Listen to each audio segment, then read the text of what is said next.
welcome.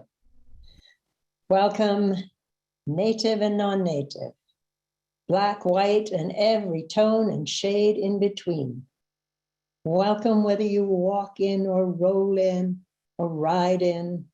Welcome wherever you are on the gender spectrum. Whoever you love, know you're welcome. We're glad to have you with us. We come together here in beloved community to grow in wisdom, welcome and deepen relationships, and act for a just and sustainable world. And we start this morning with a land acknowledgement. We take time to acknowledge the land that nurtures us, that sustains us. We acknowledge also the people who for tens of thousands of years have lived on this land, taken care of it, had it take care of them. The Siksika, the Kainai, and the Piikani of the Blackfoot Confederacy, the Bearspaw, Chiniki, and Wesley First Nations of the Stoney Nakoda, and the Tsuut'ina people. And we also acknowledge the Métis people. This Calgary is situated in Métis Nation of Alberta Region 3. This area is Treaty 7. Treaty 7 land. Treaty 7 was signed September 22nd, 1877, and we honor that treaty, and we seek to abide by the terms of that treaty, the treaty that had First Nations people welcome us onto their land. My name's Pam Rickey. I use the pronouns she and her, and I'm on the board of trustees. I'm the secretary of the board. And this last 6 months has been another opportunity for me to learn about how Unitarians work things out among themselves. And speaking of that, right after this service, there's going to be a congregational meeting, our annual congregational meeting, really important this year because we are going to discuss adopting the 8th principle that the CUC adopted at the national level. We're going to talk about that this afternoon. So please come at 11:45. We'll start. And now we'll go to Reverend Shelley for our channel slide. Life is a gift for which we are grateful. We gather in community to celebrate the glories and the mysteries of this great gift. We kindle now the flame of our liberal religious heritage. In its glow, may our reason and our passion lead us to be true to ourselves, true to each other, and true to what we can together become.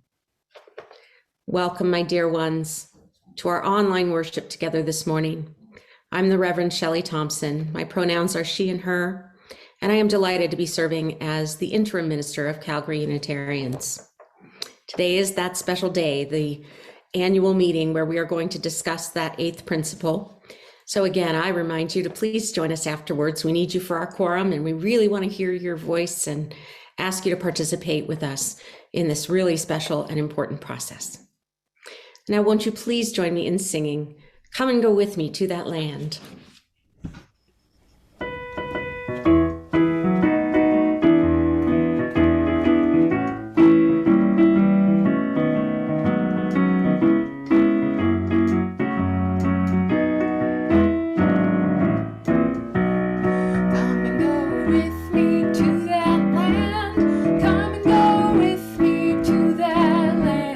Come and go with me to that land where I'm bound.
Good morning, everyone. It is so great to see all of you. I'm DRE Sheila, and my pronouns are she and her.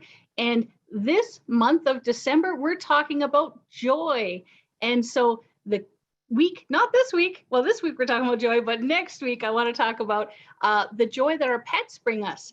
And so if you have a pet that you love a lot and you want to share, send me a picture and just a few words or a little short video of you and your pet or just your pet, and we'll add it in to the service for next week. And that should be a lot of joyful fun. And this week, of course, we're talking about joyful possibilities. And so I have a story to share with all of you today called The Joyful Book by Todd Parr. And of course, it was written before COVID, so there's some activities in there. You might be able to do a bit now, or you might have to wait, but it's all about joy. And so as I read it, think about the things that you might identify with, things that are joyful for you as well. The Joyful Book. Feeling joy is when you are so happy you want to jump and shout with everyone you love. Celebrating with family and friends is joyful. Going on vacation is joyful. Being close together is joyful, and unwrapping presents is joyful. Lighting candles is joyful.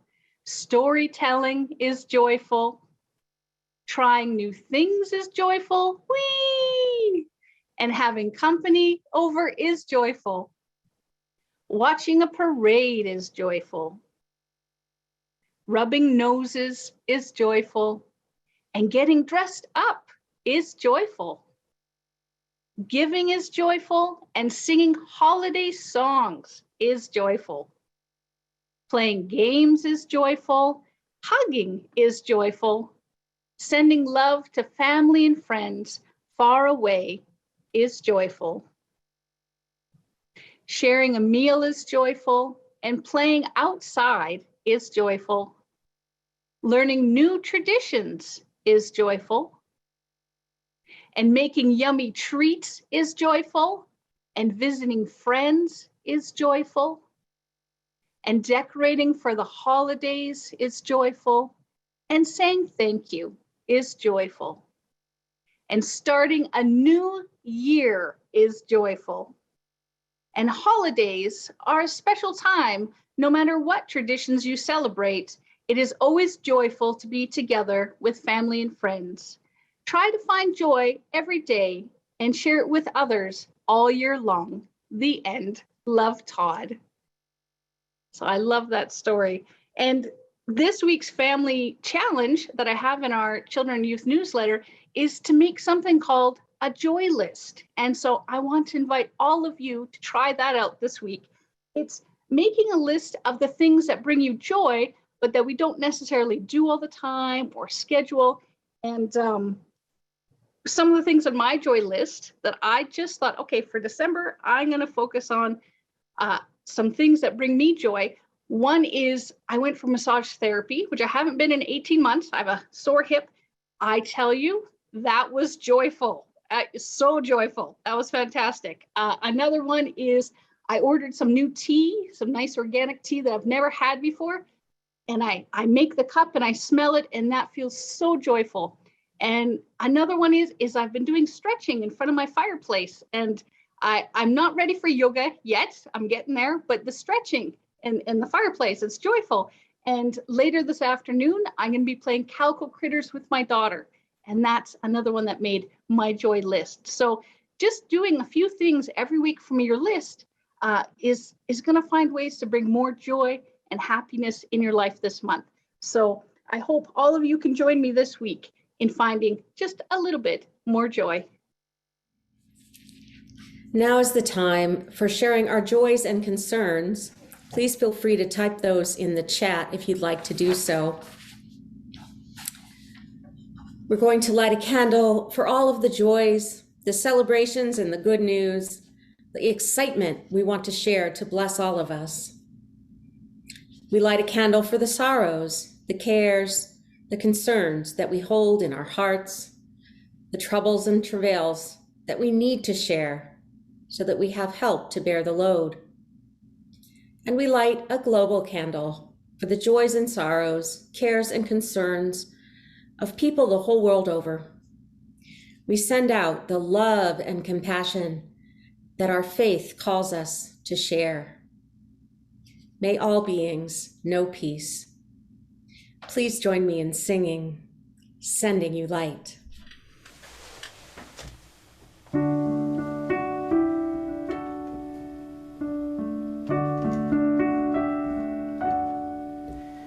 I am sending you light to heal you, to hold you. I am sending you light to hold you in love.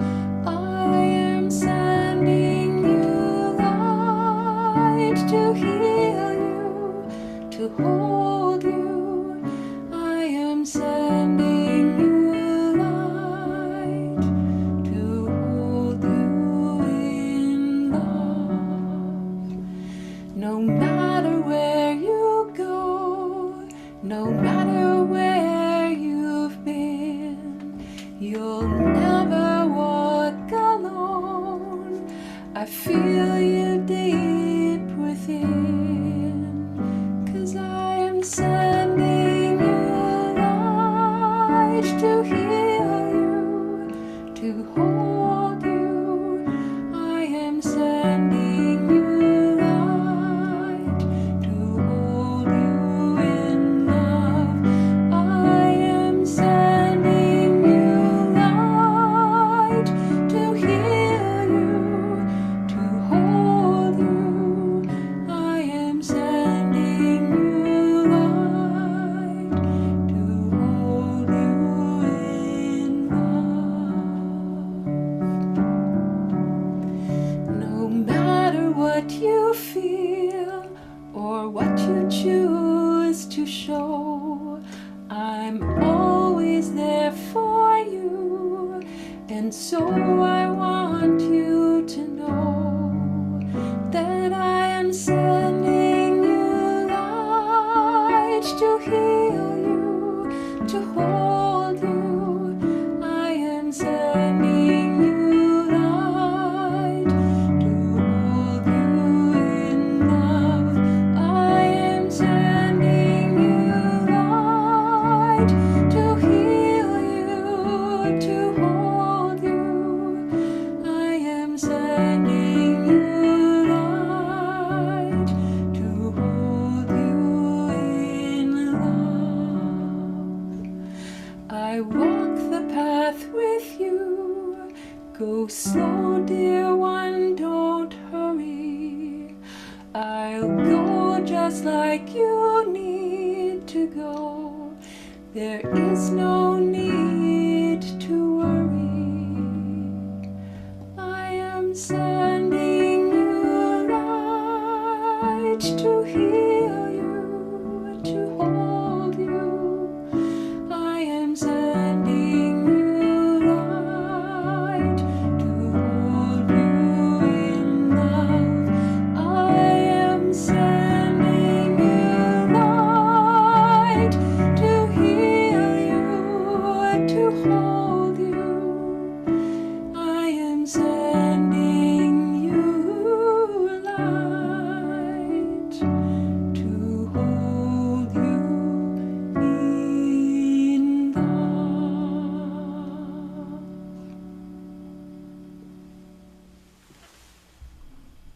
Today, we're considering undertaking a journey of discovery to find the possibilities and open ourselves to the joy that comes when we embrace transformational change and learn to live our values more authentically. Some of you know there is a wonderful book called Mistakes and Miracles, Congregations on the Road to Multiculturalism. It's written by Nancy Palmer Jones and Karen Lynn. In it, they share the wisdom they collected by studying 5 UU congregations to find out how they've been working on transforming themselves, their institutions, and their culture to better embody UU values, principles, and purposes. In a section the authors call Centering Hope, they write, quote, "When we invite these various expressions of faith from these different congregations into conversation with each other, several themes emerge. The Unitarian Universalist promise of an all-embracing love, an all-inclusive honoring of each person's worth and dignity draws peoples of all colors to us. But the religious institutions, its congregations, its regional and national structures have yet to fully embody this promise. The authors discovered from the congregations they studied that the way forward lies in Unitarian Universalists doing certain things. Awakening to the world as it is. That's much bigger than the one we think. Centering the voices that have been marginalized or outright silenced for centuries. Understanding and resisting the systems that keep oppressive practices in place. Acknowledging the pain and harm that result from remaining embedded in white supremacy culture. And steadily, with a renewed, resilient commitment, a dedication that does not wane or falter over the long haul, replacing the ways of white supremacy culture with the ways of love in its most effective, tangible forms. Throughout the book, the authors give us a lot of encouragement because they know this is hard work. They say it takes intentional work and persistent commitment to build multicultural, anti-racist, beloved community. Mistakes and misgivings abound and are inevitable.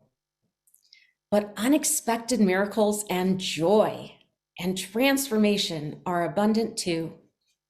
The journey itself, the companions who join it, the satisfaction that we are living our faith, these elements make all of the hard work meaningful and worthwhile. As your interim minister here at Calgary Unitarians, it is a big part of my job, along with congregational leadership, to do this very kind of work, this systems theory and analysis work on the congregation as an institution. We look at the process, the how we do what we do, and the content, the what and the why of our systems. The author shares some critical wisdom with us from our beloved Reverend Bill Singford, who was a past president of the Unitarian Universalist Association and was also one of the 3 co-presidents during the 2017 hiring controversy that led to the white supremacy teach-ins. At the 2017 General Assembly, Reverend Bill said, "It is our culture, not our theology, that has been our biggest obstacle. And because that is true, our final message as co-presidents is a message of hope. We can change our culture if we have the will to do it." That is what our 8th principle is all about, my dear ones. It's about changing our culture, the process of how we go about things. How we do what we do is just as important as why and what we do. We need our culture and our theology to support and inspire one another, not to be at cross purposes the way that they have been. Well, 2017 was 4.5 years ago, and we've made progress since then. We now find ourselves needing to work on transforming both the process, that culture, and the content, our theology, as expressed in our principles and our purposes and our mission. This is one of the things we discovered when we began transforming our culture, examining the assumptions and the biases and all the isms in the dominant white supremacist culture, which was present when last we revised and updated our principles and purposes. This has led us to re-examine the way we choose to express those principles and purposes differently now.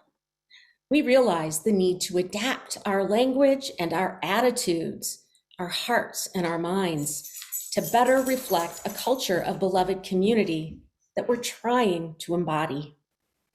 The culture and the theology have to function as an interdependent web, after all.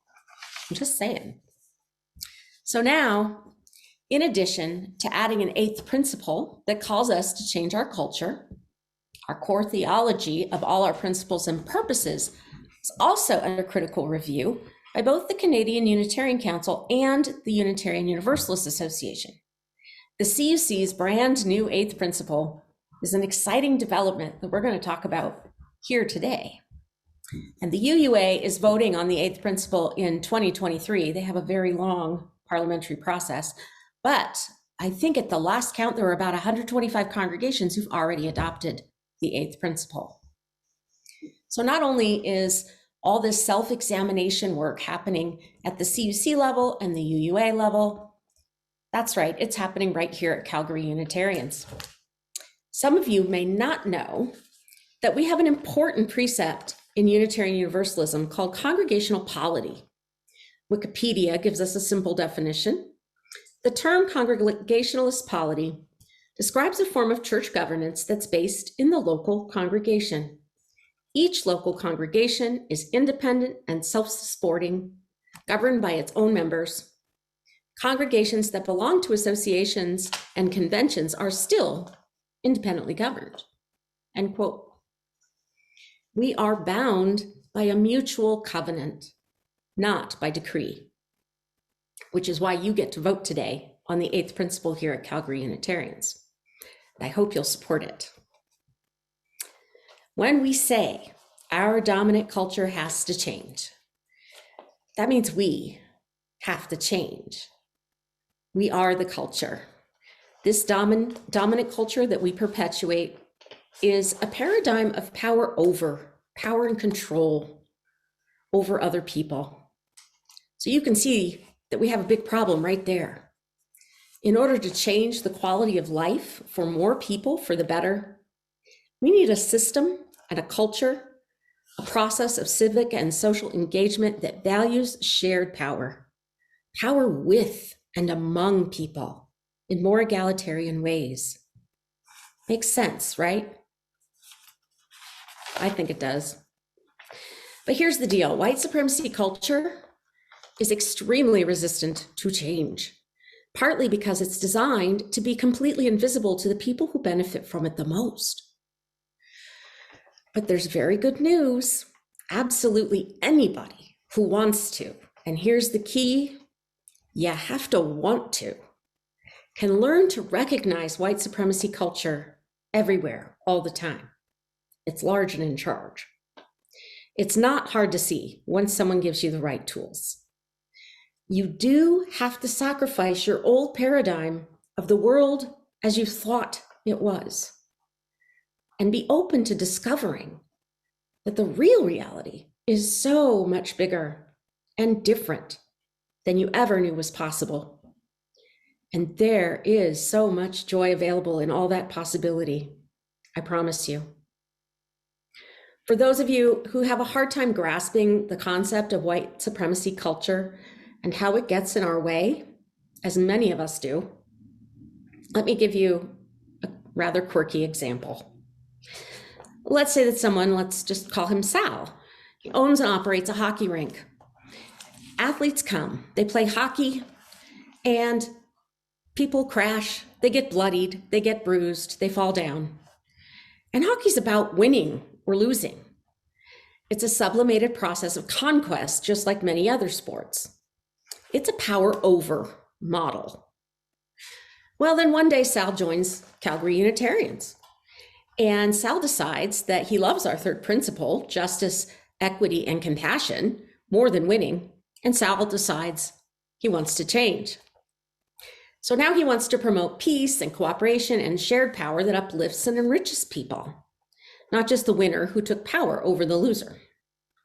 He wants power we can share. So Sal decides, he called me and got a good idea from me. He decides instead of a hockey team, he wants to have a therapeutic riding program for underserved children. And so Sal has trained the trainers. He's developed the curriculum. He's got the horses all ready to go. And he's so excited about this fabulous change that he's instituting in his hockey rink. What do you think is going to happen when they strap those ice skates on those poor horses and send them on the ice? Do you think the children are going to be safe in there? Or do you think that there's still going to be a lot of falling down and bleeding going on? Probably so. Because the hockey rink process that Hal is still using is causing falling and bleeding, no matter what Sal intended to do. It just is impossible to have a therapeutic riding program in a hockey rink without hurting people. The impact is never going to match the intentions. It's not going to look like that, because how he has gone about it has been failed from the start. It's not going to work. I know that's a crazy story, but I promise no actual children or horses were harmed. But this type of situation actually does happen in our churches. People tell us this all the time. A good example happened when I was at the First Unitarian Universalist in Richmond, Virginia. They were, at the time, the only church in town. They had a massive Black Lives Matter banner on the outside of the building. People would come and take selfies with it. It was inspirational out there. So one gentleman came, an African-American gentleman, said he saw that sign and he was inspired and he came to church. And then the white supremacy culture that he experienced during coffee hour made him say to us, that sign is a trap. You are not at all the same on the inside as you are on the outside. Well, what can we do about this? We have some more good news. We do not have to reinvent the wheel. Mistakes and Miracles, this wonderful book, has collected the wisdom to share with us from so many other people who've been doing this for a really long time. The entire book is full of great advice and encouragement. Be encouraged. Be encouraged. And even with all of the hard truth, they tell us some really wonderful things that we need to remember. They tell us building beloved, multicultural, anti-racist beloved community is heart work, as Reverend Melissa Carville-Zinnerer calls it. It's a complex, interwoven process of building relationships while also creating the space to analyze how power works in any given system. To do this work, congregations must ask, who has the power in here and who doesn't? Who benefits and who doesn't from hierarchical systems created long before we current strugglers were born? This hard work asks participants to hold each other's differing experiences and needs in a loving, sustainable container, while also urging growth and change. But participants must also address all the aspects of parish ministry that go on, whether a congregation is monocultural or multicultural. Worship, pastoral care, religious education, social work, administration, and more. Congregations on the way to multicultural beloved community look at these common congregational elements through the multicultural anti-racist lens. They tell us, participants in building beloved community weave all of these elements, the heart work, the power analysis, the ongoing congregational work, into a complex tapestry. The authors name these common elements common threads. They are intentionality, relationships, relationships, relationships, leadership that's diverse, committed, and collaborative, education for multicultural competencies and anti-racism, institutionalized structures that support the multicultural anti-racist mission. Congregations adapt their governance and committee structures to make them more inclusive. They work to eliminate barriers to participation in leadership. Multicultural is multi-generational. Worship that speaks to the heart and that centers diverse voices, styles, and cultures. social justice and community engagement.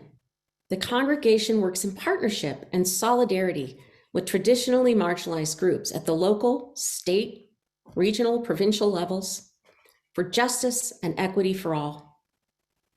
Congregants, especially those from the dominant culture, know how to follow leaders of color, as well as how to use their own power appropriately for change that benefits those at the margins. Adaptability and entrepreneurship. These congregations adapt their initial plans to meet changing times and contexts. They developed a gift for improvisation and joy.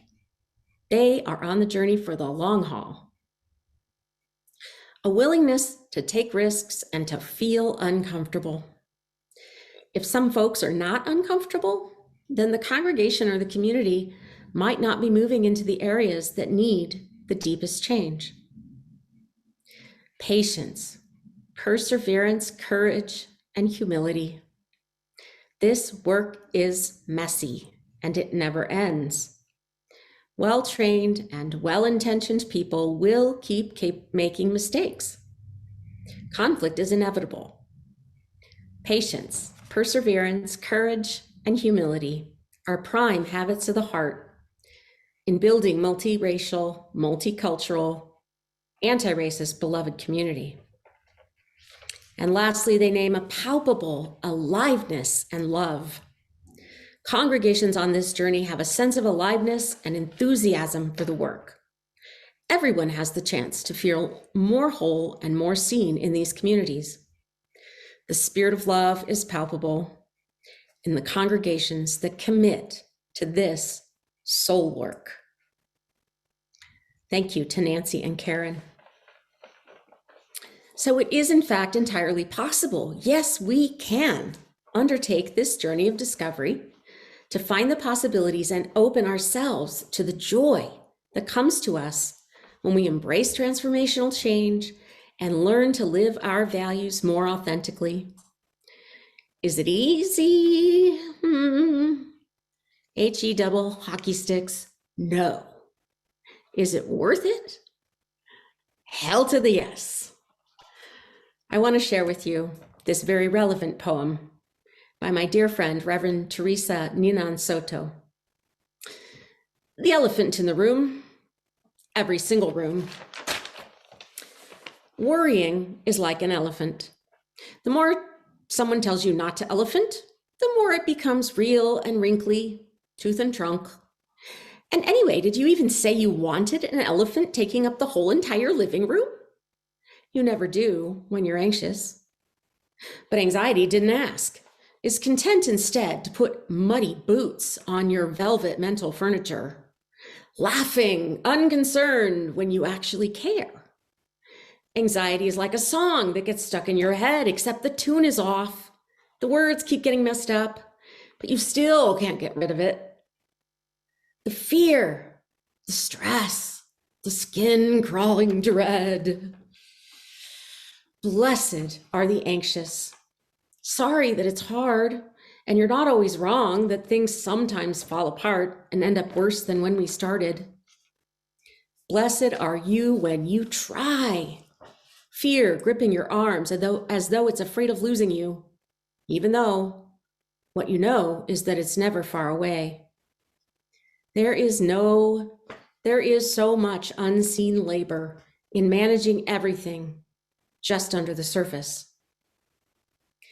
Blessed are you, the tired ones, the ones who bring along their elephants and still make room for what may be possible, for joy, for love, and for a future that may, even though we can't be sure of it, be even more abundant and full of every possibility of peace.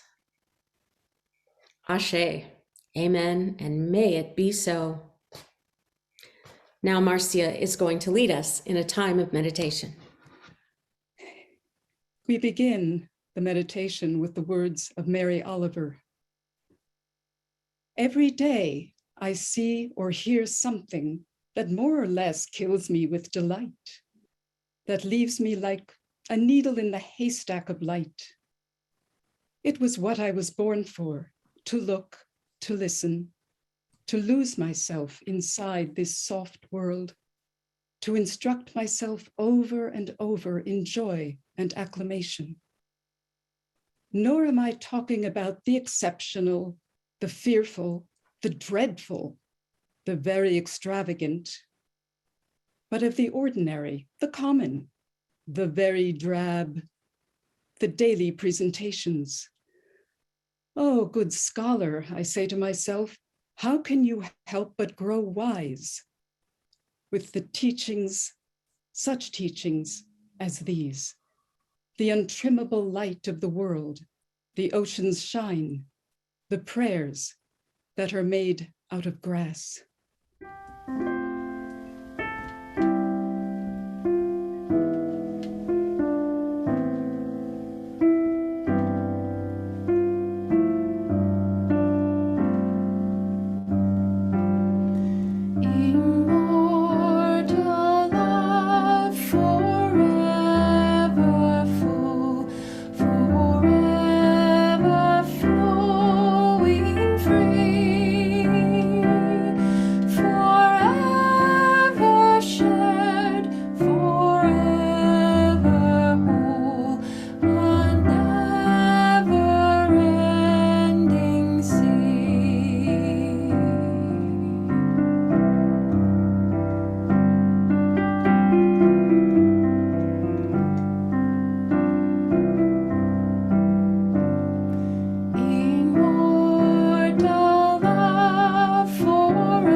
Each time we gather, we're reminded of all of the blessings that our congregation brings to our lives.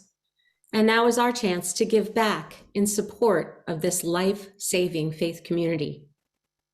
In addition to your contributions to our general operating fund, this month, our For Others recipient is the CU Ministers Discretionary Fund. These funds are available to offer extra financial support to congregants in times of special need, and sometimes to support the unanticipated costs of emerging vital ministries and programs that are so new they're not in the budget yet. Please give as generously as you are able. Your gifts will now be gratefully received.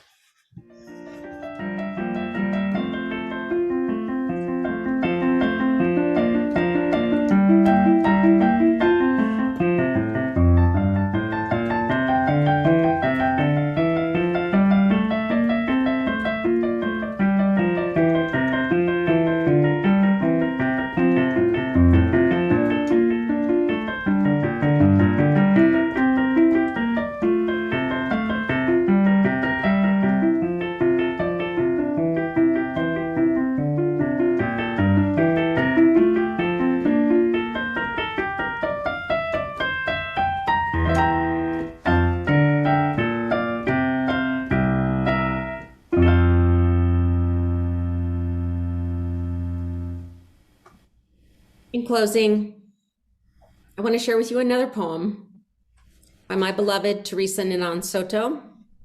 It reminds us yet again, our faith centers around a covenant of collective liberation. It's called "To the People Who've Mistaken Freedom for Liberation," with thanks to Reverend Leela Sina. To be free, you must embrace the breadth of your own existence without apology, even if they try to take it from you. You must know not that you can do whatever you want. You're not a kudzu vine eating entire hillsides for the purpose of feeding your own lush life. You must know that instead, inside, you are entire universes, milky blue, magenta, and gold, expanding. But to actually be free, you must know and you must fight for the entire universes inside of everyone else. Being free is not a license, but a promise. Amen. Please join me in singing the Joyous Hymn made famous by Sister Rosetta Tharpe, "Up Above My Head."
Thanks, Jane. Sure love your singing and playing for us.